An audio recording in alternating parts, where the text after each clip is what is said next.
그리고 제가 봐도 너무 심각해서 그동안 이거를 어떻게 참고 살았을까 그런 생각이 들 정도였어요. 근데 이 두 분 또한 그동안 적어도 2, 3년 이상 고민을 하신 거야. 워낙에 이렇게 심하게 내려오다 보니까는 이 질벽이 다 막 두꺼워진 거죠. 딱딱해진 거야. 완전히 철판처럼. 근데 이 두 분이 그동안 막 갈등이 심했어요.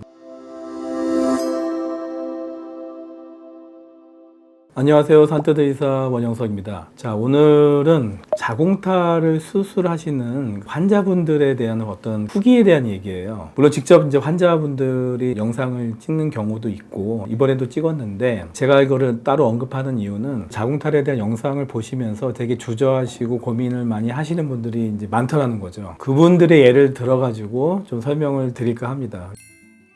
한 두 분 중에서 한 분 정도는 눈물을 흘린다. 그래서 그게 왜 그럴까 하고 생각을 해봤더니 이게 두 가지 이유가 있는 거예요. 첫 번째는 그동안 이게 이제 창피한 거죠. 말을 못했던 거예요. 말 못한 고민이 됐던 거죠. 어디 가서 그런 얘기를 못 하잖아요. 요실금만 있어도 얘기하기 어려운데 이제 자궁이 내려온 거는 더 얘기하기 어렵겠죠. 그래가지고 그 말을 못한 그 고민 속에서 그동안 너무 우울했던 거예요. 너무 힘들고. 그런 상황에서 제가 설명을 해주면서 환자분의 입장, 그걸 공감을 해줬죠. 저도 이제 의사로서 제일 중요한 거는 공감대를 형성해야 된다고 생각해요. 제가 그 마음을 이해하는 거예요. 그래서 마음을 이해해 주니까 그동안에 쌓였던 그런 어떤 울분, 우울감 이런 것들이 이제 눈물로써 이렇게 터지시는 것 같아요. 저도 이렇게 상담하다 보면은 이게 가끔 눈시울이 좀 뜨거워질 때가 있는데 그만큼 너무 이게 당장은 자궁이 내려왔다고 해서 어떻게 되는 건 아니지만 삶의 질이 떨어지고 또 불안하고 우울하고 또 활동력이 떨어지다 보니까 체력적으로도 약해지면서 또 집에만 있다 보면은 오히려 더 우울해지는 건 당연한 거죠. 그런 부분들을 제가 이제 충분히 공감을 하다 보니까 두 분 중 한 분은 눈물을 흘리시는 것 같습니다. 그거는 이제 여담으로 또 말씀드렸고 또 기억에 나는 환자가 또 두 분이 있는데 두 분이 비슷한 경우라서 이제 설명을 드리려고 하는데 한 분은 40대 후반, 한 분은 이제 50대 중반 정도 되셨어요. 자궁탈 수술을 하시는 분 치고는 젊은 분 축에 속한데 제가 자궁탈이 두 가지 타입이 있다고 그랬잖아요. 이제 전체적으로 내려온 타입이 있고 자궁만 주로 내려오면서 자궁경부 기형이 있는 타입이 있다고 그랬는데 저희는 그거를 이제 전자를 타입 1,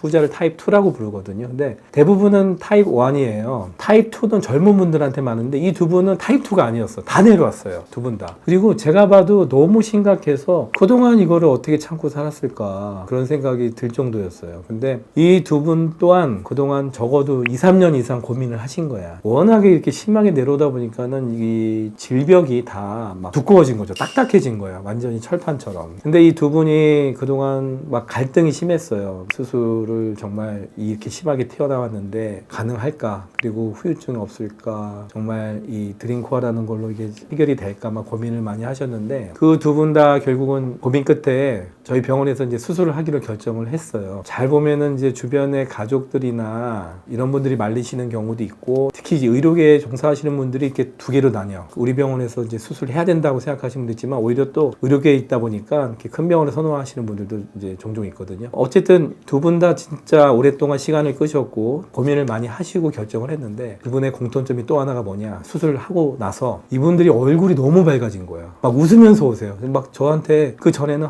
선생님 이거 수술하기 전에 막 고민되고 막 부담스럽고 부작용 생기면 어떡하지 막 질문을 이만큼 하셨다가 수술 끝나고 나니까 그런 질문은 이제 하나도 없어졌고 너무너무 고마워 하셨어요. 다 똑같아. 공통점 진작에 할 걸. 이렇게 수술하고 나니까 삶의 질이 달라지는구나 하고 느끼면서 저한테 너무 고마워하시고 저도 그 모습을 보면서 정말 다행이다. 그리고 걸음걸이가 바뀌어요. 진짜. 처음에 올 때 병원에 올 때는 참 다리가 무겁죠. 아주 힘들게 들어오시다가 지금은 이제 수술하신 지가 한 분은 이제 한 3주 정도, 한 분은 이제 한 달이 돼 가는데 두 분 다 오래 안 됐죠. 근데 이미 수술 끝나고 나서 다음 주에 왔을 때 너무 좋아요. 막 이렇게 말씀을 하시는 거예요. 그래서 제가 제 자랑을 하려는 게 아니라 여러분들이 자궁탈이 있음에도 불구하고 그냥 창피하다, 말하기 어렵다, 그리고 또 나한테만 이런 병이 있는 거 아니냐 하면서 막 고민을 많이 하시는 경우도 봤는데 또 결론을 말씀드리면 주저하지 말자. 삶의 질이 떨어질 때까지 계속 이렇게 주저하면 안 된다. 그리고 생각보다 많다. 자궁탈 환자가 생각보다 많아요. 물론 우리 병원이 그 자궁탈 수술 유명한 병원이다 보니까 많은 분들이 오셔서 더 많아 보일 수는 있지만 그래도 제가 생각했던 것보다 너무 많다는 거죠. 그분들이 40대 후반, 50대 중반이라고 그랬잖아요. 그러니까 젊은 분들도 심각한 자궁탈이 있다. 여러분들 혼자서 나 혼자만 이런 거 아니냐고 고민하지 마시고 혼자 괴로워하지 마시고 언제든지 내원하셔서 정확하게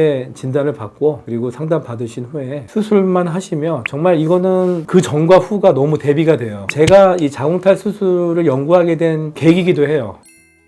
40대 중반의 그분은 너무너무 자기의 어떤 저항이 컸어요. 이 수술을 과연 해야 되느냐, 그리고 한다면은 가급적이면 나는 큰 병원에서 하겠다, 이런 저항이 좀 있었어요. 근데 50대 중반 그분은 아예 마음을 먹고 오셨어. 무조건 여기서 하겠습니다 하고 딱 마음. 그래서 제가 부담돼가지고 저도 최선을 다하겠습니다 그렇게 말씀드렸죠. 그래서 그분은 아예 그냥 무조건 여기서 수술하고 저는 꼭 선생님이 저를 치료해 줄 거라 믿습니다 하고 하는 그런 쪽에 부류셨고, 그런 분도 있어요. 아예 그냥 결정하고 오신 분도 있고. 그 전자분은 좀 갈등이 많았죠. 어디서 수술해야 될까. 그리고 또 유튜브들이 되게 이제 자궁탈에 대한 영상들이 많이 뜨잖아요. 그러다 보니까 막 어디가 좋은지 막 잘 모르시는 분들이 계세요. 그래가지고 막 혼란스러워 하시는 분도 계신데, 중요한 거는 내가 의사가 아니지만 그 설명을 들었을 때 충분히 공감이 되고 이해가 되면은 그게 맞는 거예요. 근데 뭔가 설명을 들었긴 했는데 이해가 잘 안 되고 뭔가 공감이 안 된다. 그럼 문제가 있는 거라고 생각하시면 될 것 같습니다. 저는 이제 자궁탈 수술을 오래전에 이제 1000건 이상 했고